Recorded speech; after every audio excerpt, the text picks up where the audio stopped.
الرحمن الرحيم ألف لام ميم الله لا إله إلا هو الحي القيوم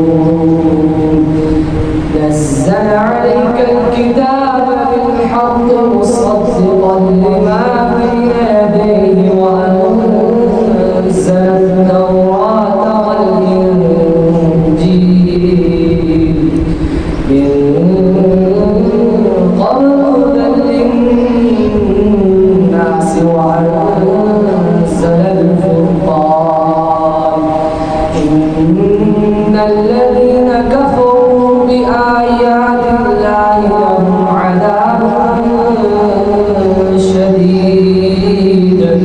والله عزيز ذو انتقام إن الله لا يخفى عليه شيء في الأرض ولا في السماء هو الذي يصوركم في الأرحام كيف يشاء لا إله إلا هو العزيز الحكيم هو الذي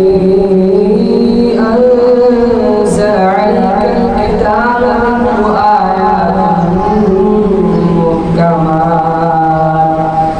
منه آيات محكمات هن أم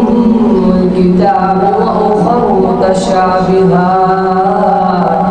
فأما الذين في قلوبهم زيغ فيتبعون ما تشابه منه